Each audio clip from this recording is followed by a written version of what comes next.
Sampai Nabi dari Masjid Aqsa itu naik ke lurus pun. Dari sikap ke sikap lurus, dari bawah ke pucuk ke lurus.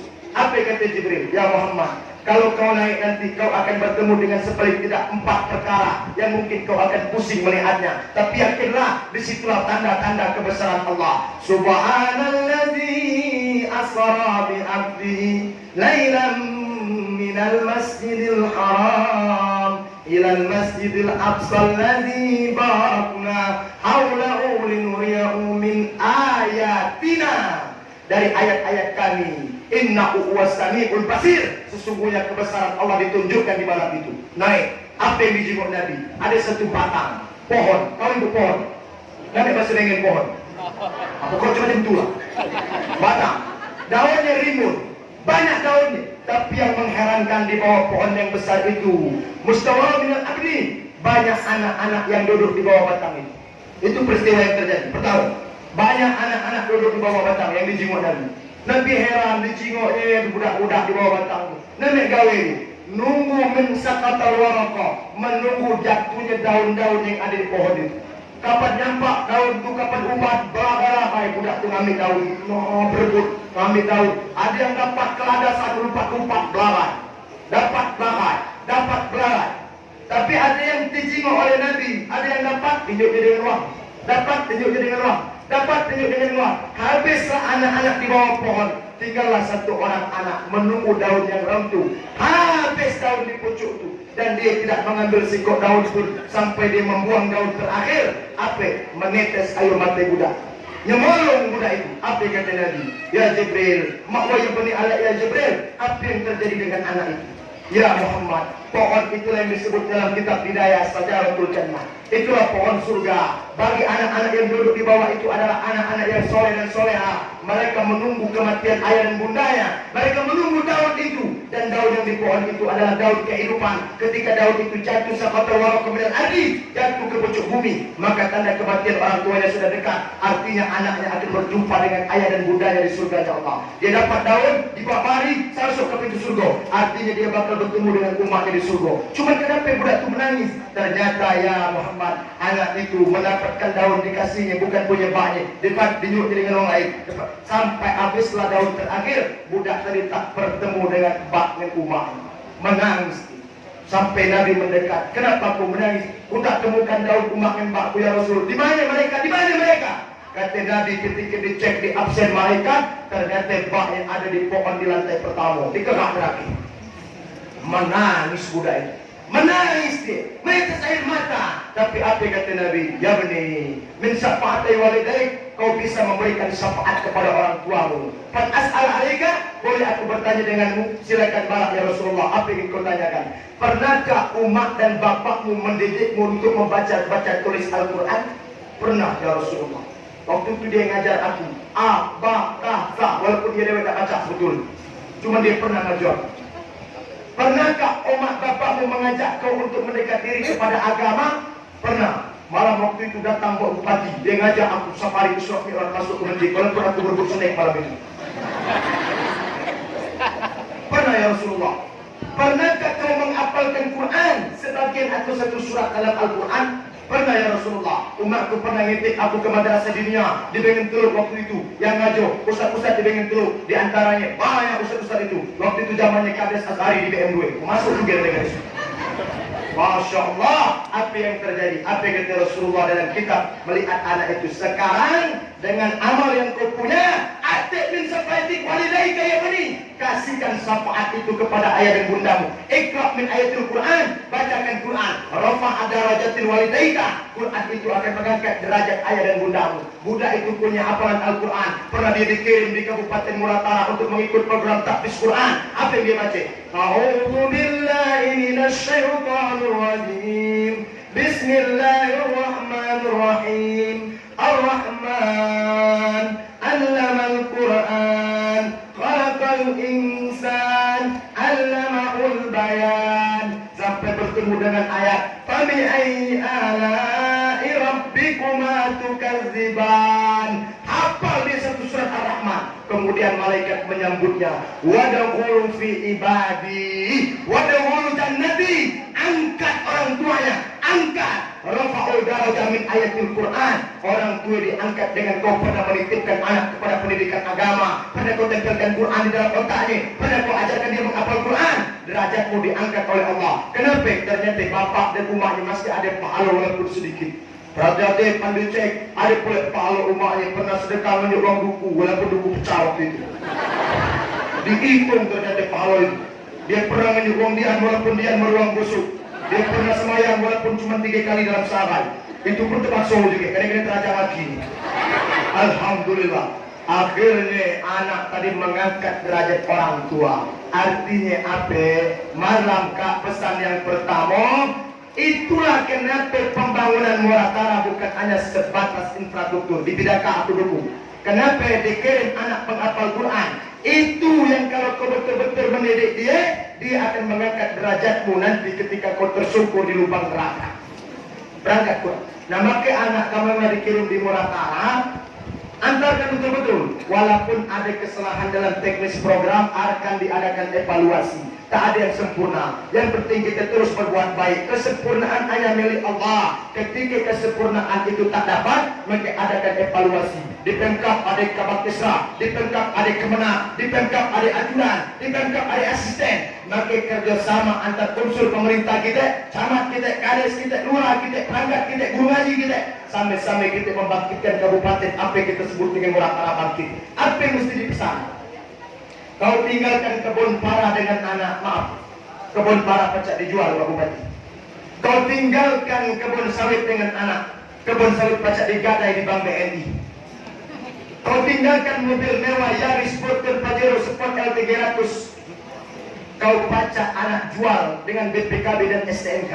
Tapi kalau kau tinggalkan sedikit bekal agama di dalam dada, maka agama tidak mungkin terjual oleh anak. Kecuali dia tak mengerti. Tak mungkin ada orang yang mengerti agama, mereka menjualkan agama. Maka apa kata orang Melayu? Apa tanda si bintang timur? Cahaya terang hingga ke fajar. Apa tanda orang yang jujur? Hatinya mulia, ucapnya benar, tidak pepat di luar, pancung di dalam. Menjegal kawan seiring, manis ketika berhadapan. Balik belakang lain bicara. Yang dihadapi hanyalah topeng-topeng dan kepalsuan. Jangan pernah ada dusta di antara kita.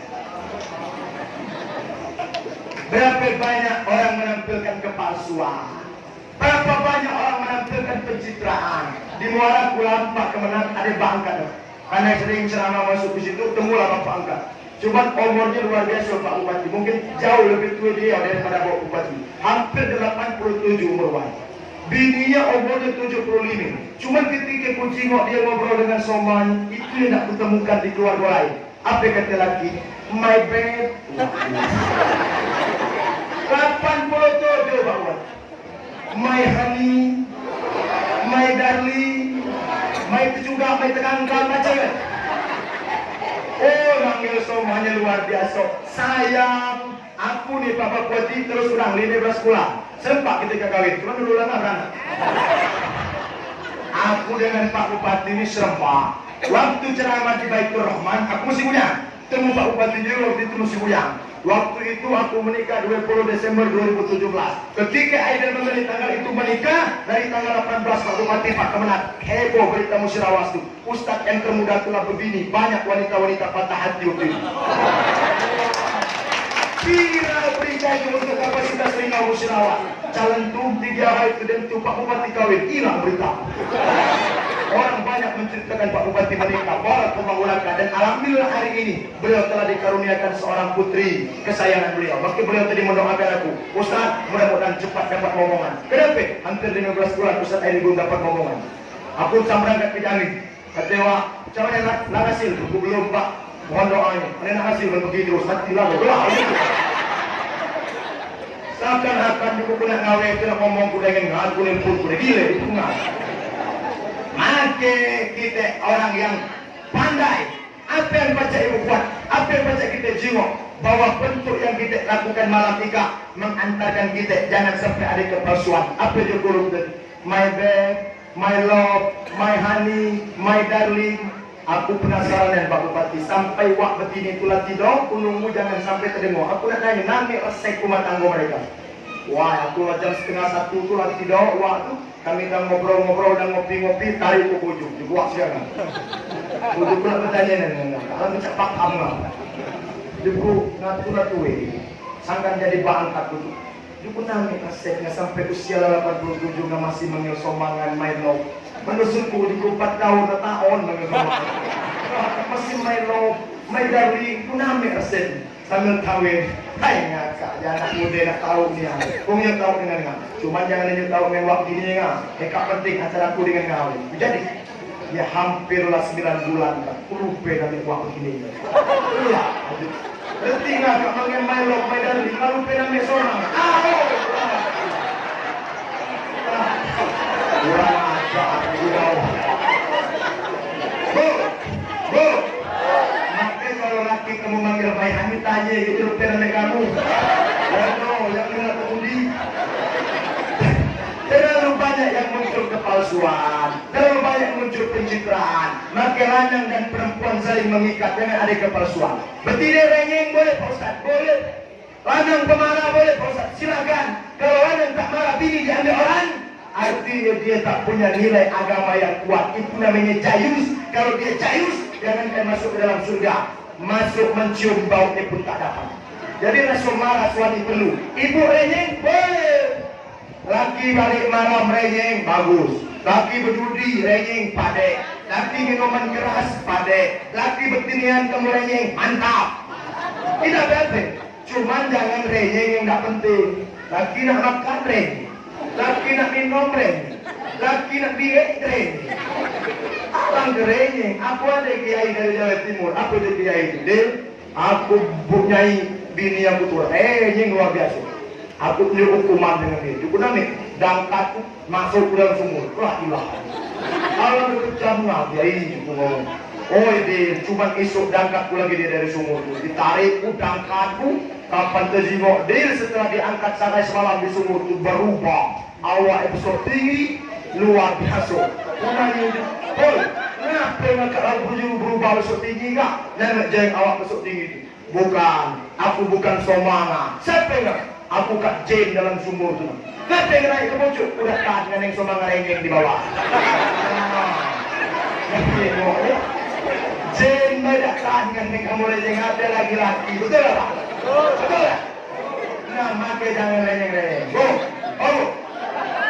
Itu yang pesan pertama. Jangan sampai kau menyepelekan anak yang sudah kau letakkan kepada pendidikan agama. Ikut yang menjadi program pemerintah dan nanti kita evaluasi apa yang kurang. Yang kedua, apa tantangan Nabi? Ketika Nabi berjalan, ada orang memanggil-manggil Nabi di pucuk.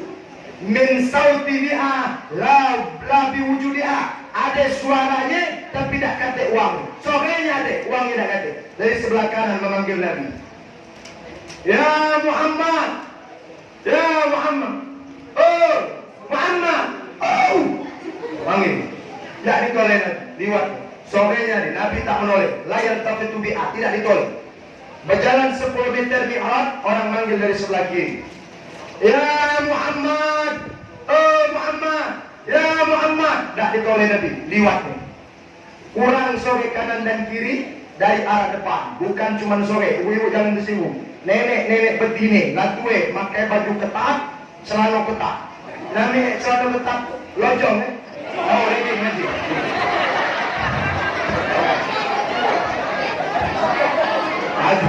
Baju ketat, celana ketat, melentik-lentik depan Nabi model lagu Jawa. Muhammad, dah ditoleh Nabi, diliwat Nabi. Untung bertemu Nabi. Maksud bertemu Pak Kemenang, ada pajak ibu. Awal kue kaji gitu. Lupa. Apa yang terjadi di depan di ujung alam lahut? Apa kata Jibril? Sadaqta ya Muhammad. Sadaqta ya Rasulullah. Kau betul ya Muhammad. Kau betul ya Rasulullah. Kenapa Jibril? Untung kau tak menoleh ya Muhammad. Kenapa? Panggilan sebelah kanan dari ya Muhammad itu panggilan Yahudi. Kalau kau menoleh, umatmu cenderung kepada sifat-sifat Yahudi. Begitu kata ulama dalam kitab Hidayah.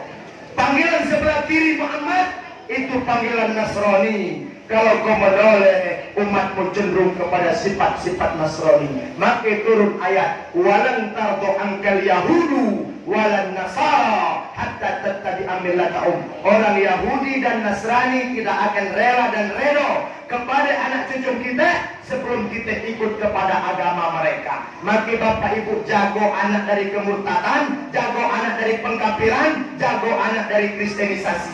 Jangan sampai kita lemahkan akidah anak. Apa kata Muhammad? Baik Jibril, kalau yang kanan kiri itu tak persoalan bagi aku. Cuman aku penasaran sampai dan waktu ini melentik-lentik tadi. Apa jawab Jibril? Itulah Muhammad, kalau kau tak tahu biduan tempel kalau joget pengkiri.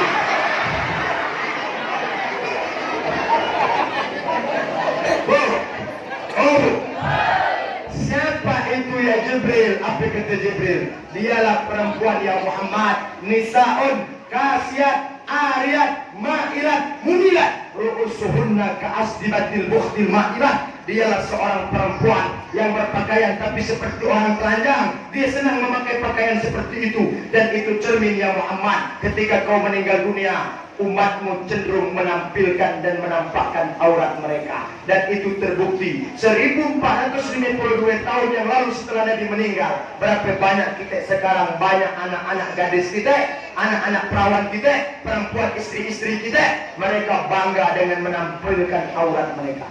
Maka ibu yang sudah memakai jilbab, pakai istiqomah. Jangan sampai kau datang pengajian tak punya hasil. Apalagi nak kau buat pucuk dunia. Sulawesi Setengah hancur dengan tsunami. Sulawesi Lombok sudah selesai dengan tsunami. Pari habis, Bengkulu selesai. Jangan kau menganggap Pulau Tara Musdawas tak mungkin kena tsunami kerana tak ada pantai. Memang pantai tak katik di sini. Cuma ada bukit sulap di Linggau. Amat Tuhan nanti bukit sulap tak terlalu banyak orang maksiat, digoyang sedikit selesai gitu. Nah makanya kamu yang ada keluarga tinggal di Mangan Solo pasar street sekolah tidak ada aman lagi gabung. Sekolah tidak. Banyak tak aman lagi. Makin kapan kau ingin membaca? Cak mana Ustaz hijab dengan jilbab? Kami ini bingung apa yang mesti kami pakai. Ada ulama ngomong jilbab hanya budaya. Jilbab tak wajib. Jilbab wajib. Sepakat 4 ulama mazhab. 6 tahun aku kuliah di Mesir, 3 tahun mengkaji fikih perbandingan Syafi'i, Maliki, Hanafi, Ambali. Itu jurus pengajaran kami, namanya fikih muqarranah. Dalam fikih perbandingan 4 mazhab, Syafi'i berpendapat jilbab wajib, Hanafi berpendapat jilbab wajib, Imam Maliki berpendapat jilbab wajib, Imam Abu Hanifah pun berpendapat jilbab wajib. Siapa yang ngomong jilbab tak wajib? Jadi yang dipakai banyak Ustaz, kain ini ibu tarik pucuk kepala, ya. Kain ibu pasang pucuk kepala, menutup dada menjulur lebih dari sebelah pinggul, jangan dipotong, pasukan bebecok. Aku mau ini contoh, Bapak. Lagi ibu pada ngerti. Kain yang ibu taruh pucuk kepala, liwat pinggul separuh badan, kata Ibnu Taimiyah dalam fikih ibadah, dalam bab berpakaian menutup auratul aurat, itu yang lain disebut dengan hijab. Kain yang ibu taruh pucuk kepala, yang kainnya melebihi dari separuh badan, maka itulah yang disebut dengan hijab. Cuman kalau ada kain ibu taruh pucuk kepala, cuman menutup min amamiha, hanya bagian dada depan, kemudian di fi zuhuriha sampai punggung belakang, itulah yang kata ulama disebut dengan jilbab. Jadi yang mana yang mesti dipakai Ustaz? Terserah. Hijab jadi, jilbab jadi, yang penting tutup aurat. Cuma kalau ada kain Ustaz yang model kap, yang dililit tikungan tuh, dia jilbab atau hijab? Nah mati dulu.